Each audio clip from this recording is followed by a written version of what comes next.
Hey, this is Carter. I'm starting to trip off here. However, I missed my flight, so I'm here by myself. This is the beginning. The other guys already got here about 3 hours earlier, and now I'm trying to meet up with them. And I'm looking for a guy who I've never met before who's supposed to pick me up. The adventure begins. This story and the footage you're seeing dates back 5 years ago. My name's Carter Thies, and in 2008, I initiated a trip to Skid Row, Los Angeles with 6 other guys. If you're not familiar with Skid Row, just imagine the wild, wild west in terms of rape, crime, homelessness, and drug abuse. It's the Stanley Cup of places you don't go. So I went, and brought this video camera with me, which I had purchased the day before.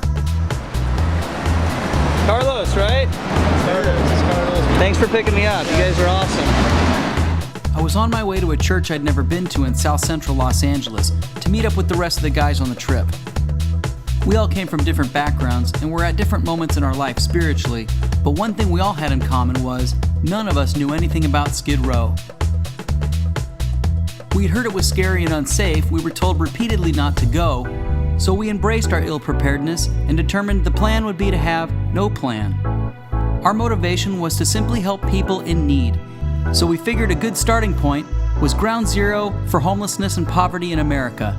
Well, Skid Row is a place where there's a lot of homeless people, a lot of drug addicts, a lot of ex-gangbangers. You have a lot of people that are in need of the gospel, of course. Mm-hmm. It's a dangerous spot. But dangerous, why do you think? It's dangerous because a lot of them would do anything for drugs, mm-hmm. To the point where, stealing, killings, and etc. They see something going on, they're gonna jump right in and try to, see what they can get. It's like hungry lions, man, trying to jump on a, you know what I mean? That's a great metaphor. Thank you, Pastor. But hey, don't worry, man. You got the creator of the lion. You got the, exactly. Hey, well said. That's it.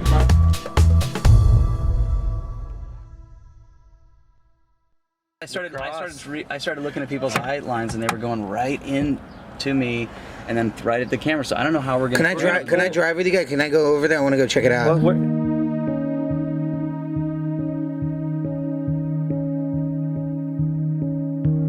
Without wasting any time, the next morning we got up and headed to Skid Row. As I look back at this footage, I remembered this moment was probably the scariest moment, because you just don't know what's going to happen. But this is all the action up here. Yeah. Sometimes this whole street, there's just like hundreds of people in the middle of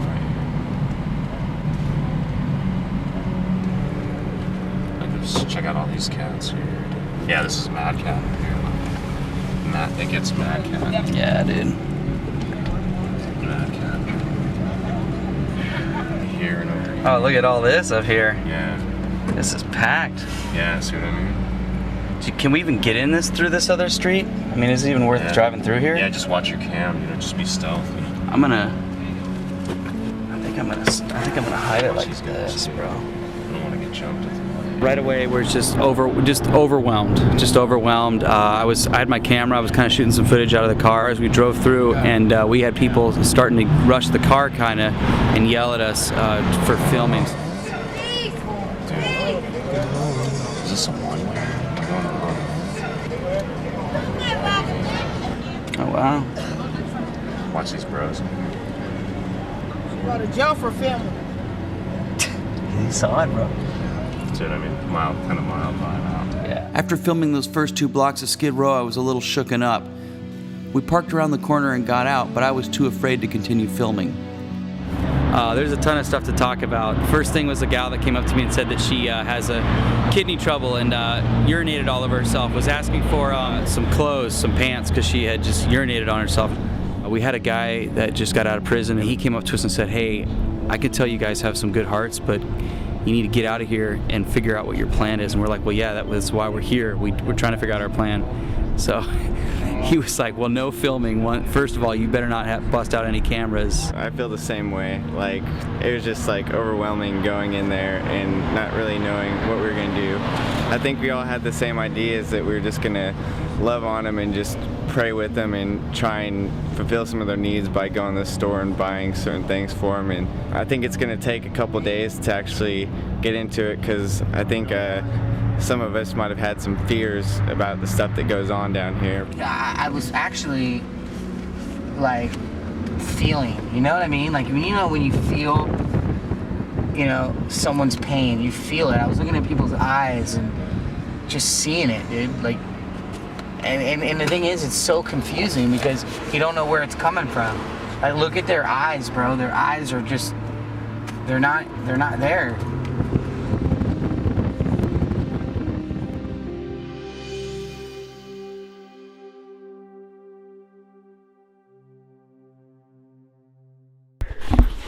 We got a new plan. We're going to the animal shelter. We're gonna get some kittens so the homeless people can play with the kittens. We're gonna get some good old loving for some kittens. What's the plan, Victor? Don't know the plan. What's the plan, Victor? I'm thinking the sandwich sounds pretty dang good at 1 in the morning. Tomorrow morning, Okay. it's on your bucks. Just going for sandwiches. I feel like Me and Joel are waking up early. Okay, because we gotta be there at 10:30. Me and you're gonna wake up at like what, 7, 8?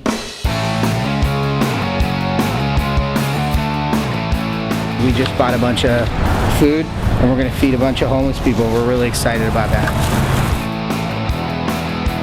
Yeah, I'm gonna make the tuna right here, and we're just going at it.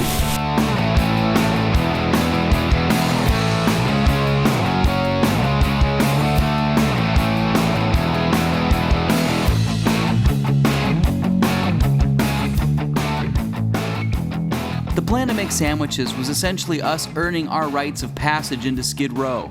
It also taught us a lot about serving and loving others because we spent 3 or 4 hours working on all those sandwiches. We also went online the night before to see if there was anyone else like us out there, somebody who was interested in Skid Row. And we came across a street preacher named Patrick Ursig. What's up, Carter? How you doing? God bless you, brother. Thanks for talking with me. We were thrilled to make our first connection with a local.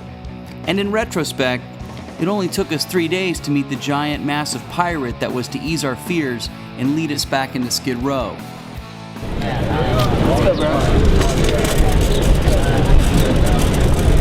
Hey. Stoked? Oh yeah. I'm stoked. There's no fear at all. Yeah. Now, even though now we're going into the zone. Yeah. Yeah, hold it down, dude. Go down the block.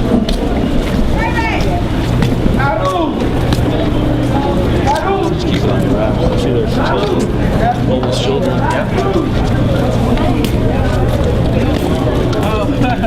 Okay,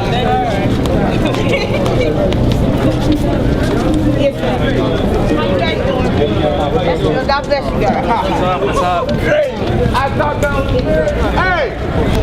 When we set up here, we're gonna probably set up probably right here, and we'll set up a table and we'll start giving away sandwiches. When we set up here, watch that wall over there where all the people are standing. Just kind of look over there once in a while, and you can see people smoking crack as casually as somebody smoking a cigarette in a park. And people are like, right now, there's people over there just, I can see a guy right now just smoking crack, just right out in the public, right out in the open. And that's the wall where everybody comes to buy, sell, and smoke crack. So that's why I kind of want to have the camera down or something like that. You want me to bag it? You want me to bag it? No, you're all right right now. You're all right right now. He's saying just to keep it closed. We're good, dude. As we're walking by, once we have the ministry out and I'm on the speaker, I can control things. But I just want to let you know, when we're set up here, just keep watching over there. You know what I mean? Look over there and you'll see what I'm talking about. You can't miss it. You'd have to be blind. Watch out, Rob. We're missing a cosmic. He'll be all over this right now.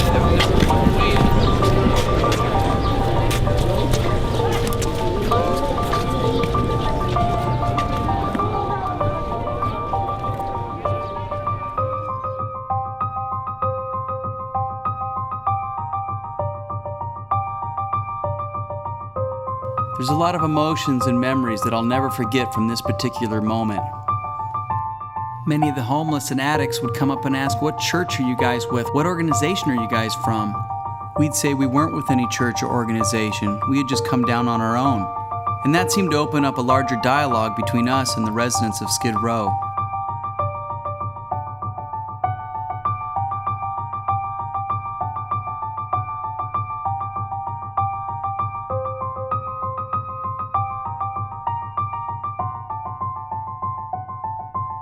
When you see somebody on the streets who's homeless or mentally ill, you want to do what you can to help, but sometimes you just don't know what to do or how to get involved.